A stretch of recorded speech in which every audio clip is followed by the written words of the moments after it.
उज्यालो radio नेटवर्कसँगै उज्यालो online र mobile एप्लिकेशनबाट एकसाथ प्रसारण भइरहेको नेपाल दर्पणमा साथी भोजेन्द्र बस्नेतसँगै अर्जुन पोखरेलको नमस्कार।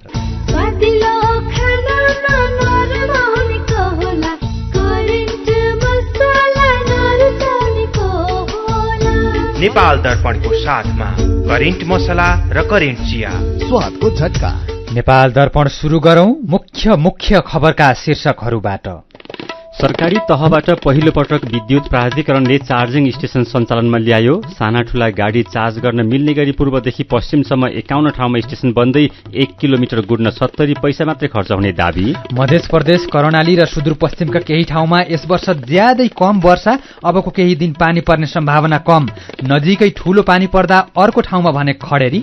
आज हरितालिका तीज पर्व मनाइँदै शिव मन्दिरमा अहिले पनि भक्तजनको भिड। पशुपतिनाथको मन्दिरमा यो पटक दर्शन गर्न सहज भएपछि भक्तजन मक्ख। कहीँ भिडभाड भएन, हामी त एकदम सजिलो गरेर आइयो। भित्रैदेखि खुसी लाग्यो क्या। बाहिरबाट यसो हेरेर घुमेर जाउँला भनेर 5 मिनट पनि लाइन उभिन परेन। इराकमा हिजो र आज भएको हिंसामा परि ज्यान गुमाउनेको संख्या 30 जना पुग्यो। 700 जना भन्दा धेरै घाइते। सिया धर्मगुरु सद्रको आदेशपछि प्रदर्शनकारीद्वारा आन्दोलन फिर्ता, सरकारले कर्फ्यू हटायो। र 5औं खेलमा विजयी भएसँगै केन्यासँगको टी20 श्रृङ्खला नेपालले जित्यो। एसिया कप क्रिकेटमा अफगानिस्तानसँगको खेलमा बंगलादेश पहिले ब्याटिङ गर्दै। वैदेशिक रोजगार न्याय सम्बन्धी जानकारी। वैदेशिक रोजगारमा जाने व्यक्ति ठगिएमा वा शोषणमा परेमा वैदेशिक रोजगार विभागमा वा आफ्नो जिल्लाको जिल्ला प्रशासन कार्यालयमा निवेदन दिनुपर्दछ।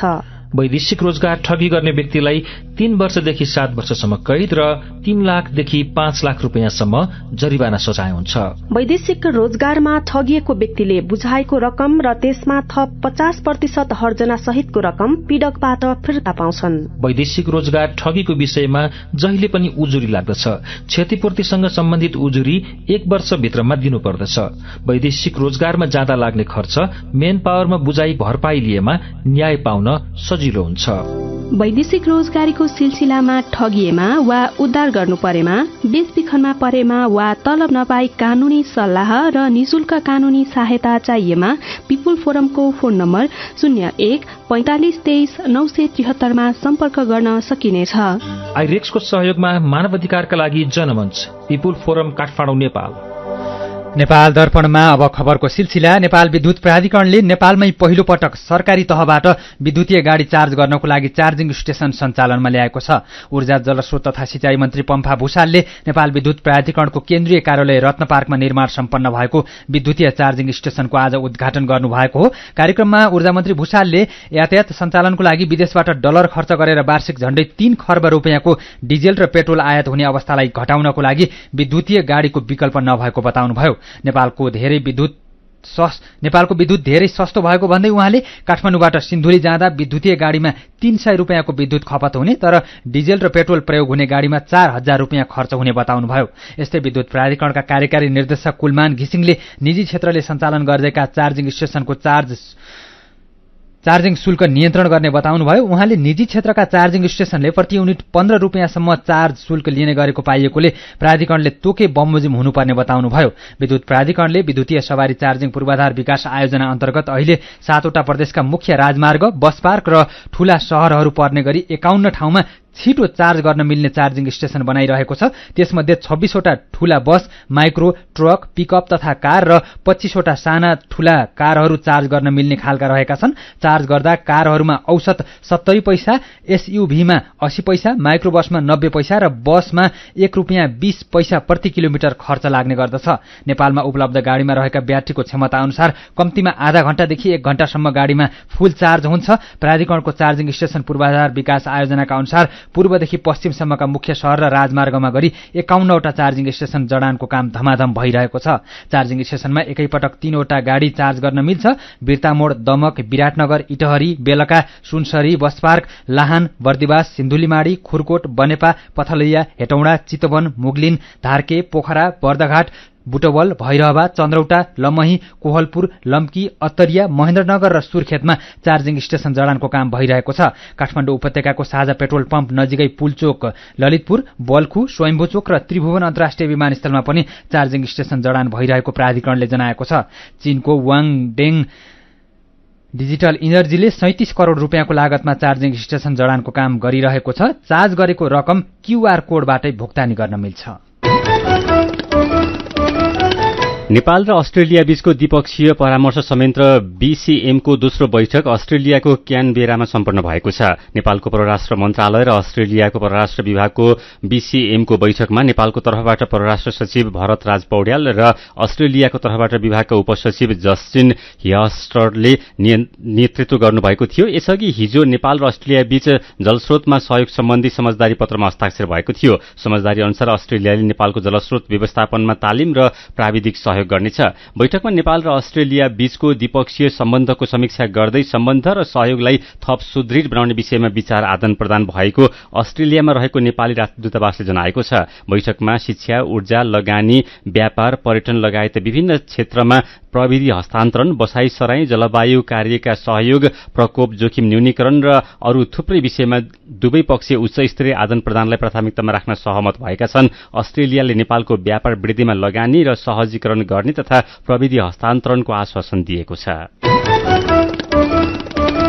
अर्थमन्त्री जनार्दन शर्माले सरकारी कर्मचारी र श्रमिकहरूको न्यूनतम तलब भत्ता तथा पारिश्रमिक पुनरावलोकन गर्न बनेको उच्च स्तरीय तलब सुविधा आयोगका संयोजक तथा सदस्यहरूलाई नियुक्ति पत्र प्रदान गर्नुभएको छ। आज मन्त्रालयमा भएको कार्यक्रममा मन्त्री शर्माले संयोजक पूर्व मुख्य सचिव लीलामणि पौड्याल सहित सदस्यहरू पूर्व सचिव विमल वाग्ले र नेपाल राष्ट्र बैंकका पूर्व कार्यकारी निर्देशक शिवनाथ पाण्डेलाई नियुक्ति पत्र प्रदान गर्नुभएको हो। बजेटमा उल्लेख भएको व्यवस्था अनुसार सरकारी कर्मचारीको न्यूनतम तलब र सुविधा पुनरावलोकन गर्न र श्रमिकको तलब सुविधाको अध्ययन गरेर नेपाल सरकारलाई सिफारिस गर्न सरकारले यही भदौको 6 गते आयोग गठन गरेको हो। आयोगले सरकारले निर्धारण गरेको मर्यादाक्रम अनुसार राष्ट्रसेवक कर्मचारीको तलबमान समायोजन गर्न सिफारिस गर्नेछ। यस्तै श्रमिकहरूको पारिश्रमिक, सेवा तथा सुविधाका मापदण्ड पनि सिफारिस गर्नेछ। आयोगको समयावधि 3 महिनाको हुनेछ। अर्थमन्त्री शर्माले सबैलाई न्याय र समय अनुकूल हुने गरी पारिश्रमिक तथा सेवा सुविधाबारे गहिरो अध्ययन गरेर आयोगबाट सुझाव प्राप्त गर्ने विश्वास व्यक्त गर्नुभयो। यस्तै संयोजक लीलामणि पौड्यालले पर्याप्त अध्ययन गरेर सरकारले अपेक्षा गरेको सुझाव दिने प्रतिबद्धता जनाउनु भएको छ। अबका केही दिन देशका धेरैजसो ठाउँमा पानी कम पर्ने मौसम पूर्वानुमान महाशाखाले जनाएको छ। मनसुनको न्यून चापिए रेखा सरदर भन्दा केही उत्तरतर्फ रहे पनि पानी भने कम पर्ने देखिएको मौसमविद राजु प्रधानाङ्गले बताउनुभयो। अहिले मकवानपुरको गढी आसपासमा ठूलो पानी परिरहेकोले चेतावनी जारी भएको छ। बाँकी धेरै ठाउँमा सामान्य वर्षा तथा मौसम खुलेको छ। आज राति प्रदेश नम्बर 1 मध्य प्रदेश, बागमती प्रदेश र गण्डकी प्रदेशका थोरै र बाँकी प्रदेशका 1-2 ठाउँमा मेघ गर्जन र चट्याङसहित सामान्य वर्षाको सम्भावना छ। बाँकी ठाउँको मौसम सफा रहनेछ।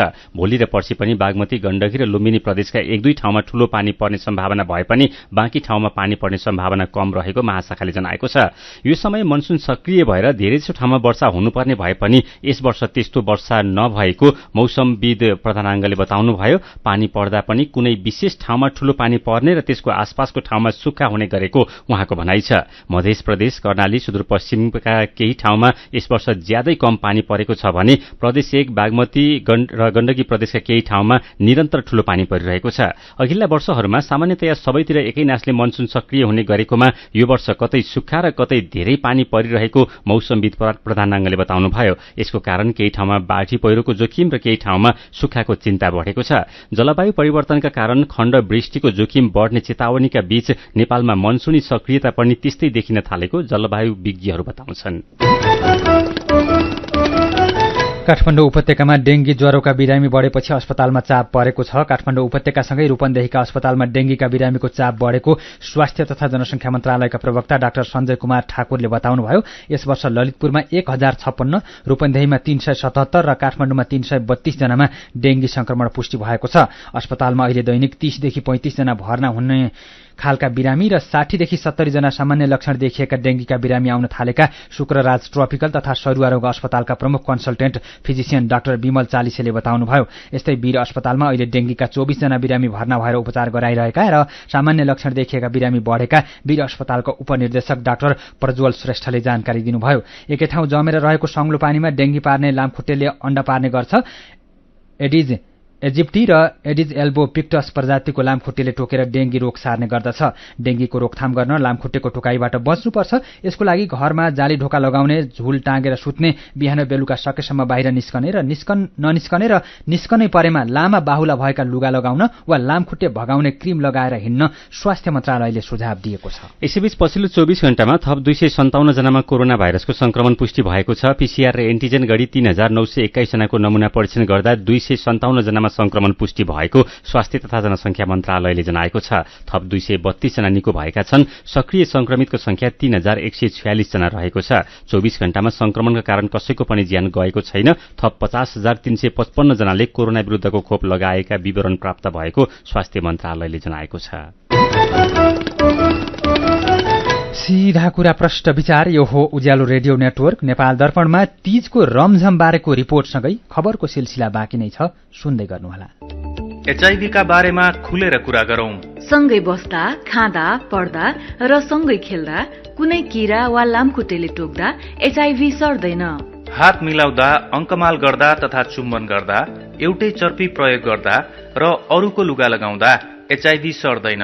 समयमै उपचार गरेमा एचआईभी संक्रमित पनि स्वस्थ व्यक्ति सरह बाँच्न सक्छन्। त्यसैले नियमित औषधिको सेवन गरौं र स्वस्थ जीवन बाँचौं। एचआईभी को औषधि एआरभी हरेक सरकारी अस्पतालमा निशुल्क पाइन्छ। एचआईभी संक्रमितहरू अरू भन्दा भिन्न होइनन् भन्ने कुरा बुझौं र समान व्यवहार गरौं। एचआईभी संक्रमितहरूमाथि हुने भेदभावको अन्त्य गरौं। Nepal youth foundation, 12+, Lumbini plus र मकवानपुर महिला समूह। थोरै बचत धेरै कायदा, बीमाका छन् फाइदा। सरकारी स्वामित्व र बीमाको क्षेत्रमा विश्वसनीय नाम राष्ट्रिय बीमा संस्थान। जीवन बीमाका लागि आजै राष्ट्रिय बीमा संस्थान रामशाहपथ काठमाडौँ वा नजिकैको शाखामा सम्पर्क गरौं।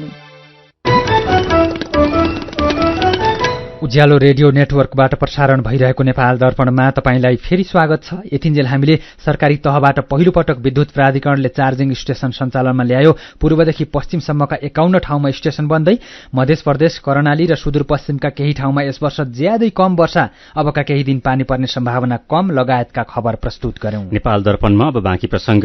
भाद्र शुक्ल तृतीयाका दिनमा मनाइने तीज पर्व महादेवको पूजा आराधना गरी धुमधामका साथ मनाइँदैछ। पशुपतिनाथको मन्दिरसहित देशका धेरै शिव मन्दिरहरूमा हिन्दू महिलाहरू पूजा आजा र नाचगानमा सहभागी भएका छन्। काठमाडौँको पाशुपत क्षेत्र र हनुमान ढोकामा बिहानैदेखि महिलाहरूको भीड़ लागेको छ। पशुपतिनाथमा अहिले पनि दिउँसोको जस्तै चहल पहल छ। पोहोर परार कोरोना महामारीका कारण ढुक्कले तीज मनाउन नपाएका व्रतालुहरू यसपालि खुलेर तीजमा रमाउन पाउँदा खुशी भएका छन्। राष्ट्रपति विद्यादेवी भण्डारीले पनि पशुपतिनाथको दर्शन गर्नुभएको छ। बेलुका पशुपतिनाथ पुग्नु भएकी राष्ट्रपति भण्डारीले भगवानको दर्शन र पूजा आराधना गर्नुभयो। दर्शनका लागि पशुपतिनाथ पुग्नु भएकी राष्ट्रपति भण्डारीको सुरक्षाका लागि मन्दिर परिषदको सुरक्षा व्यवस्था कडा बनाइएको थियो। यसैबीच बितेका 15 वर्षदेखि बन्द रहेको पशुपतिनाथको पूर्वी मूल ढोका खोल्दा दर्शनार्थीलाई सहज भएको छ। सत्ययुगमा आजकै दिन निराहार व्रत बसी पार्वतीले महादेव स्वामी पाएको धार्मिक विश्वास रहेको छ। पछिल्ला 2 वर्ष कोरोना संक्रमण फैलन सक्ने डरमा पशुपतिनाथको मन्दिरमा तीज विशेष कार्यक्रम र दर्शन रोकिएको थियो। तर यसपालि भने मन्दिर सबैका लागि खुल्यो। दर्शनार्थीले सजिलैसँग पशुपतिनाथको दर्शन गर्न पाएका छन्। पशुपतिनाथमा तीजको रमझम हेरेपछि महेश गेवालीको रिपोर्ट।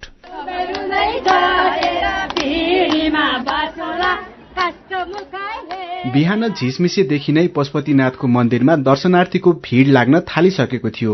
उज्यालो भइसक्दा त रातो सारी र चुरापोतेमा सजिएर पशुपति पुग्नेहरूको लाइन लामै भइसकेको थियो। कोही नाचगानमा अनि कोही फोटो खिच्न व्यस्त। पछिल्लो 2 वर्ष कोरोना महामारीका कारण हरितालिका तीजको दिन पशुपतिनाथको दर्शन गर्न नपाएका दर्शनार्थीलाई यो पटक भने कुनै रोकटोक थिएन। पहिले तीजमा पशुपतिनाथ पुग्दा 5 घण्टासम्म लाइन बस्नु पर्थ्यो। जेनतेन मन्दिरभित्र प्रवेश गर्न पाए पनि दर्शन गर्ने बित्तिकै फर्कनु पर्थ्यो। बालाजु बस्ने पोखराकी वसुन्धरी लुइटेल यसपालि मन्दिर खुला हुने थाहा पाएपछि छिमेकी दिदीसँगै मन्दिर जानुभयो। बिहान 11 बजे मन्दिर छिर्नुभयो र आधा घण्टामै दर्शन गर्ने पालो आयो। लाइन बस्न पनि परेन, भीड़भाड़ पनि भएन। उहाँ खुबै मख हुनुहुन्थ्यो। बाहिरबाट यसो हेरेर घुमेर जाउँला भनेर 2 बहिनी आएका हामी एकछिनमा हामी 5 मिनट पनि लाइन उभिन परेन। भगवान पशुपतिलाई दर्शन गर्छौं भनेर हामीले मनले कल्पेर आएका थियौं। उहाँलाई हामीले दर्शन गर्न पायौँ, यही खुसी छ। पहिले त गौशाला, तिलगंगा, चावहिल, गौरीघाट सम्मै दर्शन गर्नेको लाइन हुन्थ्यो। यसपालि पशुपतिनाथ सजिलै दर्शन गर्न पाउँदा धेरै महिला खुसी छन्। 2 वर्षपछि तीजमा धेरै दिदी बहिनी पशुपतिनाथको आँगनमै जम्मा भएर छमछमी नाच्न पाएका छन्। बुढा नीलकण्ठ बस्ने उदयपुरकी लक्ष्मी दाहाल अघिल्लो 2 वर्ष तीजमा कतै जान पाउनु भएन, न त छोरी चेली नै बोलाउन पाउनुभयो। अहिले भने पशुपतिनाथमै पुगेर तीज मनाउन पाउँदा उहाँलाई खुसी लागेको छ। आज त सजिलै गाडीको पनि कहीँ भिडभाड भएन, हामी त एकदम सजिलो गरेर आइयो। भित्रैदेखि खुसी लाग्यो क्या। कस्तो छ भने जानु आमा लाइन कहीँ छैन, खुल्ला छ। अहिले त खुल्ला छ भन्यो, नभएदेखि त जहिले पनि भिड। पशुपतिमा पहिलो पटक तीज मनाउन पुग्नेहरू पनि निकै खुसी भएका छन्। विराटनगरकी कृतिका अर्यालको पशुपतिनाथ मन्दिरमा यो पहिलो तीज हो। टिभी, रेडियो र अनलाइनमा समाचार सुन्दा र हेर्दा भिड हुन्छ जस्तो लाग्थ्यो, तर देखे सुनेको भन्दा निकै फरक रहेछ। सोचे भन्दा सजिलै दर्शन गर्न पाएकोमा उहाँ खुसी हुनुहुन्छ। भिड हुन्छ अरे, खुट्टै टेक्न सकिँदैन भन्ने सुनेको थिएँ, तर जो सहज तरिकाले आइयो, 10 मिनटमा दर्शन भयो। एकदमै रमाइलो लाग्यो। मान्छेहरू यति धेरै देख्न पाइँदैन थियो, यहाँ चाहिँ एकदमै धेरै देख्न पाइयो। जो सबै रातै लुगा लाएर आउनु भएको छ, रमाइलो लाग्यो। आमासँग पहिलोचोटि छुटेर तीज मनाउँदैछु, तर आमाको कमी महसुसै भएको छैन। पशुपतिनाथ दर्शन गर्न पुग्नेलाई सहज बनाउन हिजैदेखि तयारी थालिएको थियो। दर्शन गर्न सजिलो बनाउन मन्दिरभित्र 8वटा लाइनको व्यवस्था गरिएको थियो। ज्येष्ठ नागरिक, अशक्त र अपाङ्गता भएकाहरूलाई लाइन बस्न नपर्ने व्यवस्था गरिएको थियो। मन्दिरभित्रै ठाउँ ठाउँमा स्वास्थ्य शिविर, पिउने पानी र पार्किङको व्यवस्था गरिएको थियो। पशुपति क्षेत्र विकास कोषका उपनिर्देशक तथा प्रवक्ता रेवती रमन अधिकारी पर्वलाई व्यवस्थित गर्नका लागि नेपाल प्रहरी, सशस्त्र प्रहरी सहितको एकीकृत सुरक्षा गस्ती, सादा पोसाकमा पनि प्रहरीहरू परिचालन भएको अवस्था र दर्शन लाइनहरू सरसफाई गर्ने, दर्शन लाइनमा पर्याप्त बत्तीको व्यवस्था यी सबै गरिसकेको अवस्था छ भने विशेष क्षेत्रहरूमा सीसी क्यामेराद्वारा निगरानी गरेर यसरी सुरक्षाको प्रत्याभूति दिएको छ। त्यसकारणले निर्धक्क भएर दर्शन गर्न सक्ने व्यवस्था मिलाइएको छ। मेरो पनि भन्नु छ।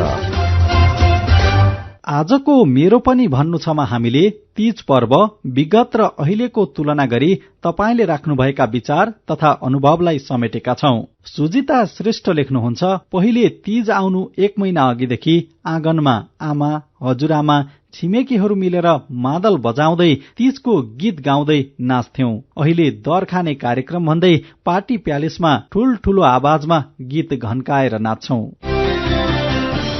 जगत ढकाल लेख्नुहुन्छ, पहिला आमा, भाउजू, दिदी बहिनीहरू जम्मा भएर गीत गाउँदै वेदना पोख्नुहुन्थ्यो।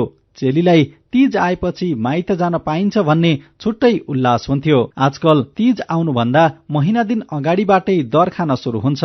आँगनको नाच पार्टी प्यालेसमा पुग्यो, वेदनाहरू स्पिकरमा घन्किन्छन्। हाम्रो मौलिकता, चिनारी सबै नासियो।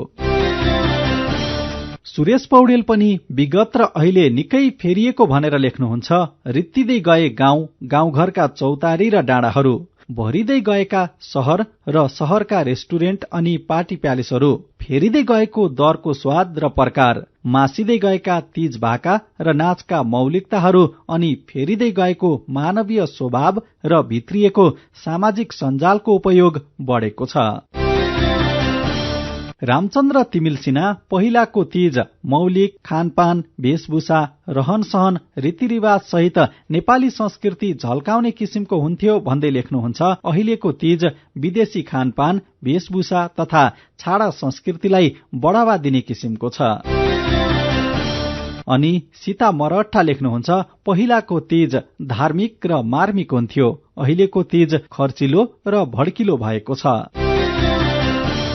विचारका लागि तपाईलाई धन्यवाद। मेरो पनि भन्नु छ।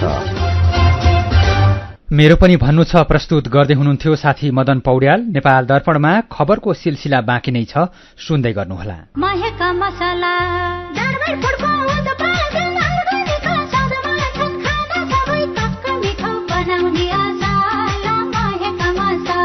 दरबार फूड्सको महक मसाला, दरबार ब्रान्डका नमकीन, भुजिया र दाल मोठहरू अब अन्तर्राष्ट्रिय स्वादमा सर्वत्र उपलब्ध छ।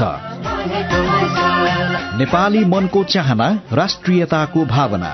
Royal taste with Darbar food, a quality product of Manokamana group. मेरा छोराछोरीको सपना अन्तर्राष्ट्रिय स्तरको उच्च शिक्षा। म पनि यस्तै चाहन्छु। मलाई विश्वास छ हाम्रो सपना र चाहनालाई पूरा गर्छ नेपाल जापान सेवा सेन्टरले। हजुर, उच्च शिक्षाको लागि जापानको जुनसुकै सिटीमा अध्ययन गर्न र जापानिज भाषा सिक्नको लागि हामी तपाईको साथमा छौं। सम्पर्क नेपाल जापान सेवा centre, Nagpokhari, Kathmandu. Phone number 4428 242 4428 242।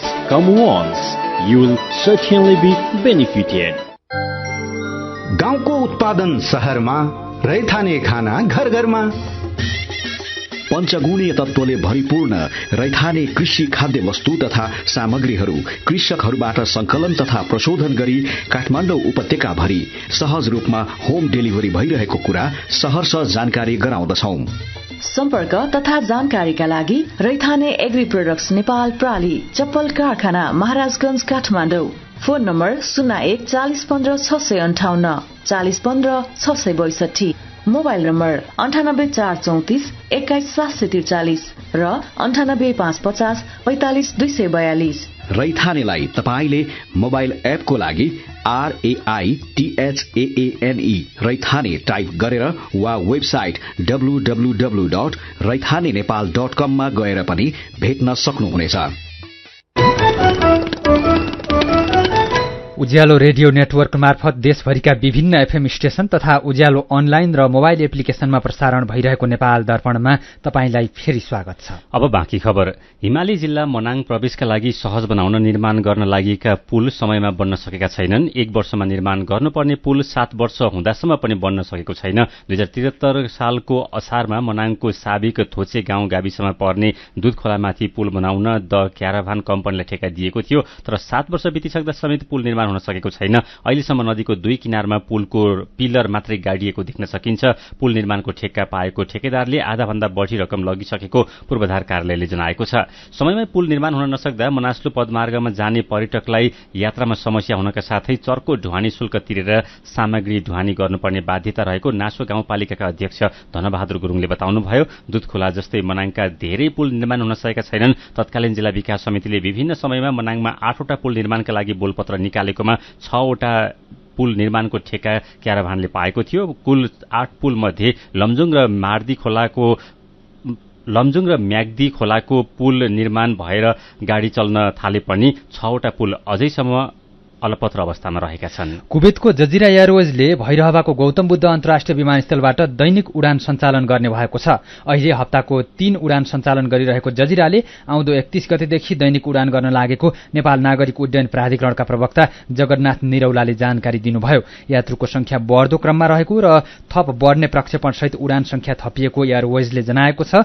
जेठ 2 गतेदेखि व्यावसायिक रूपमा सञ्चालनमा आएको गौतम बुद्ध अन्तर्राष्ट्रिय विमानस्थलमा जजिरा एयरवेजले मात्र अहिलेसम्म अन्तर्राष्ट्रिय उडान गरिरहेको छ। यसैबीच गौतम बुद्ध अन्तर्राष्ट्रिय विमानस्थलबाट बीज एयरवेजले पनि नियमित उडान सञ्चालन गर्ने तयारी गरेको छ। एयरवेजले आउँदो कार्तिक 13 गतेदेखि भैरहवाबाट संयुक्त अरब इमिरेट्सको आबुधाबीमा उडान भर्ने प्राधिकरणका प्रवक्ता निरौलाले जानकारी दिनुभयो। रौतहटको मलामी टोलमा चट्याङ लागेर 3 जना महिलाको ज्यान गएको छ। गरुडा नगरपालिका वडा नम्बर 3 मलाही टोलमा खेतमा काम गर्ने क्रममा आज बिहान चट्याङ लागेर 3 जनाको ज्यान गएको नगरपालिकाका उपमेयर पूनम कुमारी चौधरीले जानकारी दिनुभयो। चट्याङ लागेर मलाही गाउँका सुदनिया देवी, जगिया कुमारी र मनिषा कुमारीको ज्यान गएको इलाका प्रहरी कार्यालय गरुडाले जनाएको छ। शेयर बजार परिसूचक नेप्सी आज 2.33 अङ्कले बढेर 1995.34 बिन्दुमा पुगेको छ। आज 226 वटा कम्पनीका 29,14,000 किता शेयर 1 अर्ब 1 करोड रुपियाँमा कारोबार भएका छन्। पर्साको सखुवा प्रसौनी गाउँपालिकाले पहिलो पटक पालिकाभित्रका सबै बिरामीका लागि निशुल्क रूपमा एम्बुलेन्स सेवा सुरु गरेको छ। पालिकाभित्रका व्यक्ति बिरामी परेर उपचारका लागि पर्सा जिल्लाको कुनै पनि अस्पताल जान परे एम्बुलेन्सले निशुल्क सेवा प्रदान गर्न सुरु गरेको गाउँपालिकाका अध्यक्ष यशवन्त यादवले बताउनुभयो। सखुवा प्रसौनी गाउँपालिकाका सेवाग्राहीले उपचारका लागि पर्सा जिल्लाभन्दा बाहिरको अस्पतालमा जानु परेमा स्वास्थ्य संस्थामा जाँदा लाग्ने यातायात खर्च मध्ये इन्धन खर्च मात्रै सेवाग्राहीले बिहोर्नुपर्ने अध्यक्ष यादवले बताउनुभयो। भक्तपुरको मध्यपुर थिमी नगरपालिकाले सड़क अतिक्रमण हुने गरी बनाइएका संरचनाहरू 35 दिनभित्र हटाइसक्न निर्देशन दिएको छ। नगरपालिकाले आज सूचना निकालेर सार्वजनिक बाटो, सड़क, जग्गा अतिक्रमण गरी बनाइएका त्यस्ता संरचना 35 दिनभित्र नहटाएमा कार्यवाही गर्ने चेतावनी दिएको छ। अरण्यको राजमार्ग, त्यसका सहायक मार्ग र नगरका भित्री सड़क र क्षेत्रमा भवन निर्माण सम्बन्धी मापदण्ड विपरीत संरचना बनाएको पाइएको नगरपालिकाले जनाएको छ। मध्यपुर थिमी नगरपालिकाले सार्वजनिक आवागमनमा बाधा पुग्ने गरी निर्माण सामग्री लगायतका अन्य सामग्री राख्नेलाई पनि कारबाहीको चेतावनी दिएको छ। काठमाडौँ महानगरपालिकाले अनधिकृत रूपमा बनाएका संरचना हटाउन थालेपछि देशैभरि यसको प्रभाव देखिएको छ। नेपालगञ्जको कोहलपुर नगरपालिकाले पनि अनधिकृत संरचना हटाउन थालेको छ। पोखरा महानगरपालिकाले पनि अनधिकृत संरचना हटाउन र पार्किङ सुविधा लिएर सडक बनाउने तर पार्किङ नभई सडकमै पार्किङ गर्ने र पार्किङ गर्ने स्थानमा पसल राख्नेहरूलाई कारबाहीको चेतावनी दिएको छ। काठमाडौँ उपत्यकामा स्कुल कलेजका विद्यार्थी सुरक्षा लक्षित जाँच अन्तर्गत आज 248 जना चालकहरूलाई ट्राफिक प्रहरीले कारबाही गरेको छ। बिहान 5 बजेदेखि बेलुकी 8 बजेसम्म गरिएको बिहान 5 बजेदेखि 8 बजेसम्म गरिएको जाँचका क्रममा कागजात साथमा नभएका 7 जना विद्यार्थी चालकहरू सहित अरू 241 जना चालकलाई ट्राफिक प्रहरीले कारबाही गरेको, जसमध्ये बिहानै जाँड रसी खाएर गाडी चलाउने 3 जना चालक पनि रहेका छन्। नेपाल दर्पणमा अब विदेशका खबर। इराकका एकजना प्रभावशाली सिया धर्मगुरूले राजनीतिबाट राजीनामा दिने घोषणा गरेपछि भएको झडपमा कम्तीमा 30 जनाको ज्यान गएको छ। धर्मगुरू मुक्ताका अल सद्रका अनुयायी र सुरक्षा बलबीच हिजोदेखि भएको हिंसात्मक झडपमा ज्यान गुमाउनेहरूको संख्या कम्तीमा पनि 30 जना पुगेको कतारको सञ्चार माध्यम अल जजिराले जनाएको छ। 700 जना भन्दा धेरै प्रदर्शनकारी घाइते भएका छन्। धर्मगुरू मुक्ताका अल सद्रप्रति वफादार प्रदर्शनकारीले सरकारी भवन बाहिर तोडफोड सहित हिंसात्मक प्रदर्शन गरेपछि सरकारी फौजले पनि गोली चलाएको थियो। यसैबीच धर्मगुरू सद्रले एक टेलिभिजन सम्बोधन मार्फत आन्दोलनकारीलाई घर फर्कन आदेश दिएपछि अहिले इराकको राजधानी बगदादको अवस्था केही शान्त भएको छ। उहाँले 1 घण्टाभित्र ग्रीन जोनबाट हट्न आफ्ना समर्थकलाई आदेश दिएको, केही बेरमा समर्थकहरू हटेका छन्। सेनाले पनि कर्फ्यू हटाएको छ। धर्मगुरू सद्रले घटनाबाट प्रभावित भएका इराकी नागरिकसँग माफी माग्दै सत्यको जित हुनेमा आफू ढुक्क रहेको बताएका समाचार संस्था एएफपीले जनाएको छ। गएको अक्टोबरमा भएको संसदीय चुनावमा धर्मगुरू अल सद्रको पार्टीले सबैभन्दा बढी सीट हासिल गरेको थियो, तर बहुमत जुटाउन नसकेका कारण उहाँको पार्टीले सरकार बनाउन सकेन।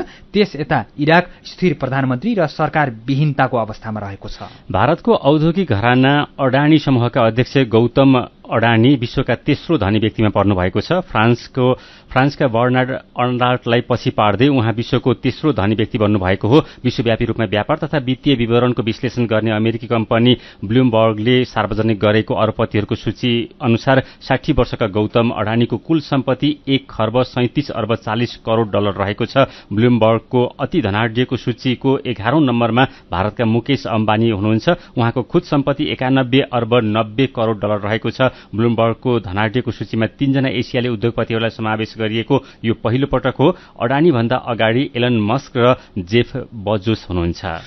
पाकिस्तानमा बाढीले 1/3 भूभाग जलमग्न भएको छ। मनसुनको मारमा परेको पाकिस्तानमा यसपालिको वर्षा 1 दशक यताकै ठूलो मानिएको छ। पाकिस्तानकी जलवायु मन्त्री शेरी रहमानले पाकिस्तानको 1/3 भूभाग बाढीका कारण पूरै डुबानमा परेको बताउनुभयो। उहाँले जलवायु परिवर्तन यसको मुख्य कारण रहेको समेत बताउनु भएको छ। गएको जुनमा मनसुन शुरू भएको पाकिस्तानमा त्यस यता ज्यान गुमाउनेहरूको संख्या 1136 जना पुगेको छ। बाढीले घर तथा संरचना, सड़क, बाली लगायतमा क्षति पुर्याएको छ। आइतबार र सोमबार 75 जनाले ज्यान गुमाएको विवरणमा उल्लेख छ। विदेश मन्त्री बिलावल भुट्टो जरदारीले क्षतिको विवरण संकलन भइरहेको बताउनु भएको बीबीसीले जनाएको छ। अब केही खेल खबर। केन्याले 31 रनले हराउँदै नेपालले टी20 श्रृंखला जितेको छ। 5औं तथा निर्णायक खेलमा केन्यालाई हराउँदै नेपालले श्रृंखला जितेको हो। नेपालले दिएको 176 रनको लक्ष्य पछ्याएको केन्याले निर्धारित 20 ओभरमा 7 विकेट गुमाएर 144 रन बनायो। बलिङतर्फ नेपालका सन्दीप लामिछाने र बसिर अहमदले 2-2 विकेट लिए।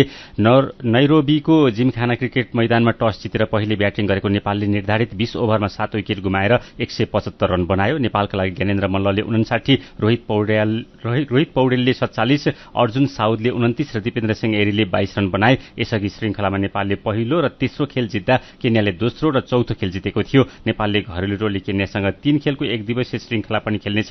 पहिलो खेल भदौ 17 गते, दोस्रो खेल 18 गते र तेस्रो खेल भदौ 20 गते हुने तालिका छ। र एसिया कप क्रिकेटमा अहिले बंगलादेश र अफगानिस्तान खेलिरहेका छन्। यूएईको शारजाह क्रिकेट मैदानमा बंगलादेशले टस जितेर ब्याटिङ रोजेपछि उसले अहिले पहिले ब्याटिङ गरिरहेको छ। बंगलादेशले खराब सुरुवात गरेको छ। उसले 8 ओभर 5 बलको खेल सकिँदा 4 विकेट गुमाएर 41 रन मात्रै बनाएको छ। आज अफगानिस्तानको दोस्रो खेल हो भने बंगलादेशको पहिलो खेल हो। पहिलो खेलमा अफगानिस्तानले श्रीलंकालाई हराएको थियो। एसिया कप क्रिकेटमा 6वटा देश सहभागी छन्। समूह ए मा साबिक विजेता भारतसहित पाकिस्तान र हङकङ रहेका छन्। समूह बी मा अफगानिस्तान, बंगलादेश र श्रीलंका रहेका छन्।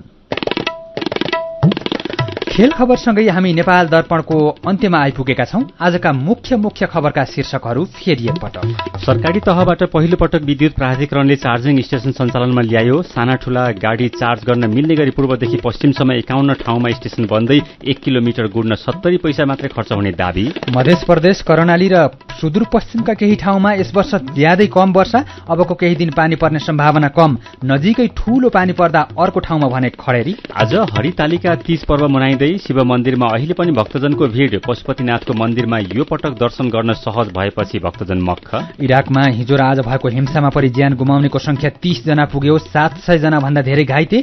सिया धर्मगुरु सद्रको आदेशपछि प्रदर्शनकारीद्वारा आन्दोलन फिर्ता, सरकारले कर्फ्यू हटायो। र 5औं खेलमा विजयी भएसँगै केन्यासँगको टी20 श्रृङ्खला नेपालले जित्यो। एसिया कप क्रिकेटमा अफगानिस्तानसँगको खेलमा बंगलादेश पहिले ब्याटिङ गर्दै। आजको नेपाल दर्पण सकिएको छ। प्राविधिक साथी संघर्ष विष्टसँगै हामी भोजेन्द्र बस्नेत र अर्जुन पोखरेल पनि बिदा हुन्छौं। उज्यालो मोबाइल एप्लिकेशन र अनलाइनमा प्रसारण भइरहेका सामग्री भाइबरमा पनि उपलब्ध छन्। विभिन्न रोगको जोखिम हुन नदिन लामखुट्टेको टोकाइबाट बचौं। नमस्कार।